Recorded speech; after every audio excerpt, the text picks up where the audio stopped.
Hi everyone, welcome back to my channel. I hope you're all doing so well today, and I'm so excited. We are starting my 6th sketchbook. This is a sketchbook from ArtX. I got it from Amazon. The link will be in the description down below, but I'm so impressed with the sketchbook so far. Like, I just opened it up. It has this wonderful pocket right up front.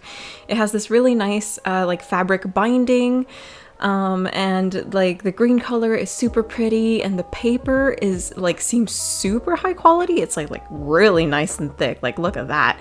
And it also like has this specific binding to like lay flat. Like, look at how pretty that is. That is so useful. But yeah, we are starting my 6th sketchbook today. We are going to be making the welcome page with some gouache. We're going to be painting today, testing the paper. But yeah, I'm super excited. So let's get right into it.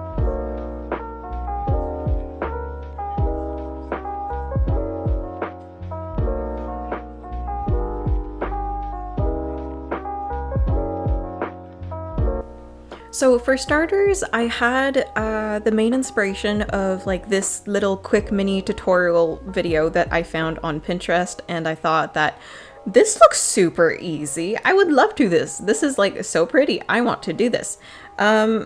You know, things always look easier than they actually are. I think it turned out great, but this is the vibe that we are trying to achieve. So yeah, this is a quick little video that I found on Pinterest, kind of like showing like the different layers of like how to do the painting and whatnot, and how to do the gouache and blah blah blah. So that's kind of like what I'm outlining here with my washi tape. I'm doing out my borders so we have like those nice crisp edges, so that we can have a nice welcome page to my 6th sketchbook. I cannot believe this is my 6th sketchbook. 6 is actually my lucky number, so I'm quite excited to see what kind of progress I'm gonna do in this very special sketchbook.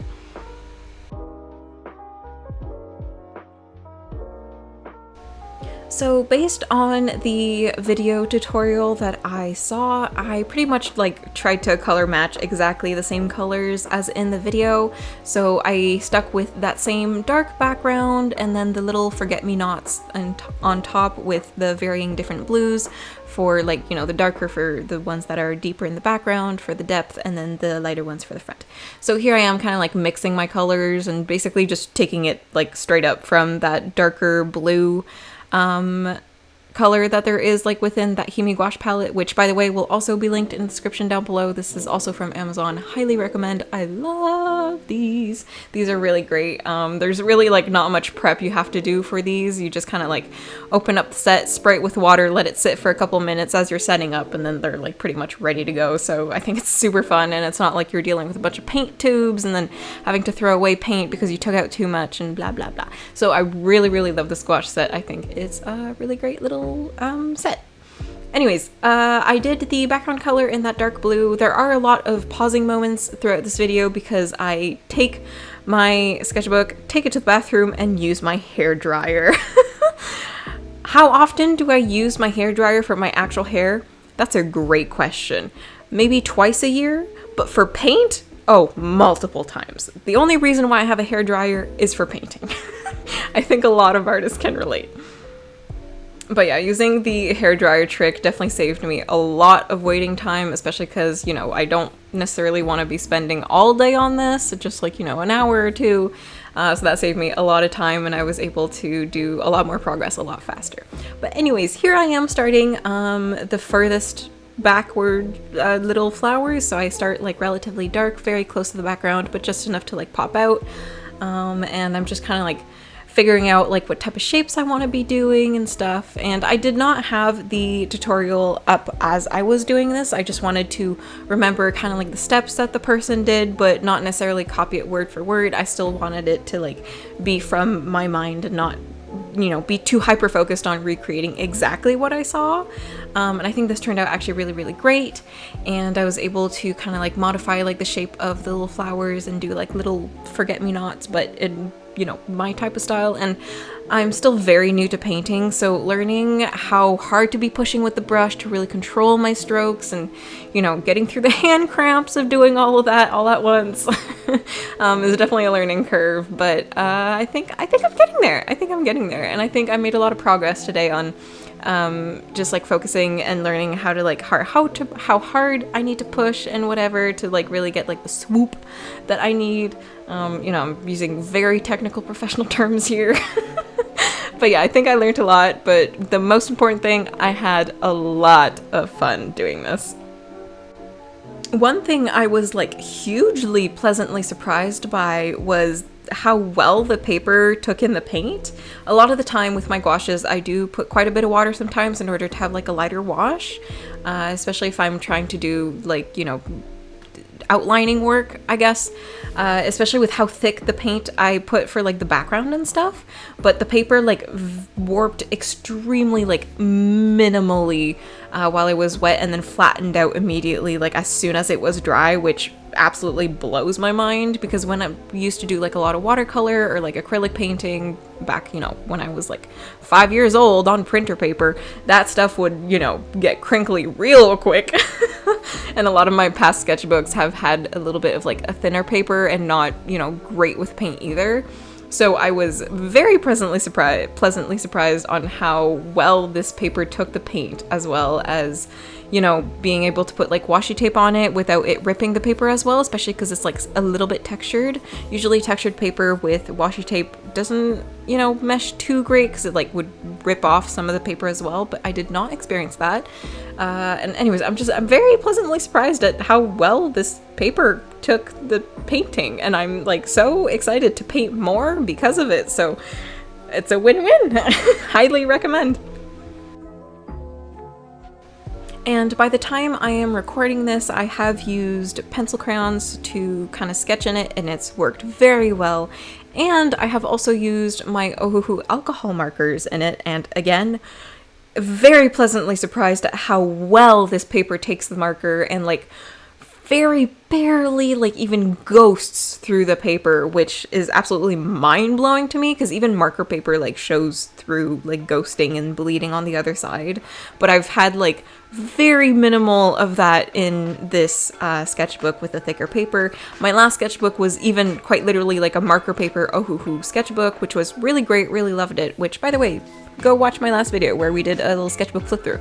But in this one, it's like a thicker paper as well, but it's not marker paper, which, you know, it's not always marker proof. But again, very, very, very pleasantly surprised at how well this paper takes any medium that I put in it so far. And I just cannot wait to just use all those mediums all at once in like a couple pieces. So far, highly, highly, highly recommend the sketchbook.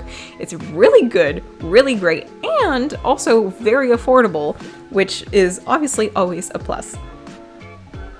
But yeah, overall, love this new sketchbook so far, highly recommend.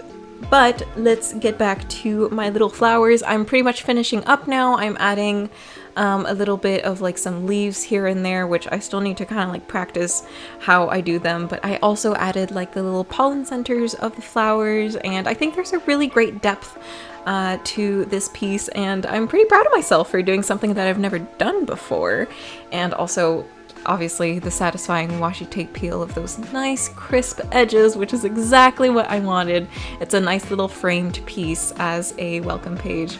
And in my last video, I had mentioned that I love being able to do something that I am proud of for the first page, because whenever I open up my sketchbook and, you know, start to flip through, that's usually the first page that I see.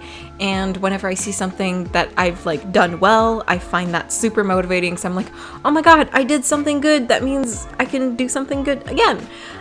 So yeah, I'm very happy about that. And of course, for my welcome page, I always welcome people to my sketchbook. So welcome to my 6th sketchbook.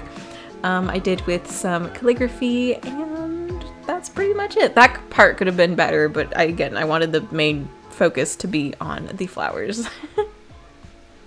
And as always with welcome pages, I always include the date that I started the sketchbook and the day that I ended the sketchbook.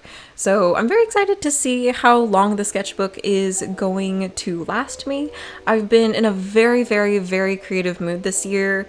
especially now because I have like less school and university and stress that I need to deal with. So I have a lot more time to be creative and dive into my hobbies, and I have a lot more stamina to deal with as well. So that's obviously always very motivating.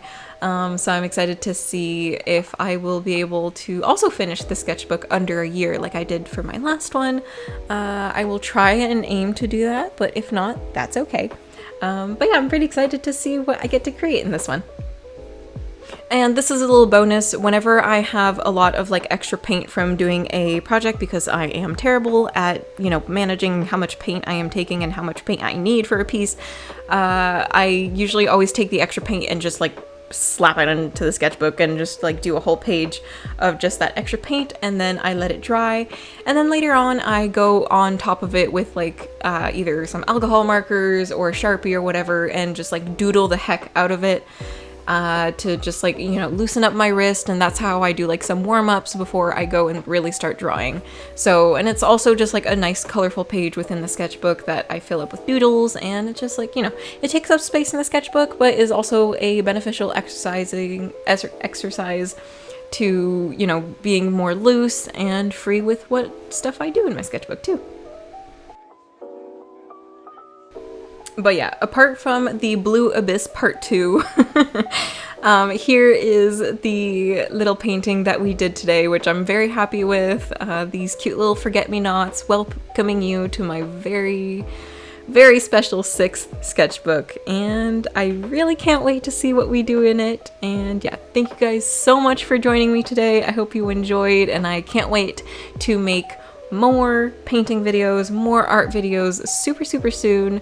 I accidentally went a little bit over with paint, but that's okay. Sketchbooks are supposed to be messy. But yeah, anyways, thank you guys so much for watching, and I'll see you guys all very, very soon. Bye, guys.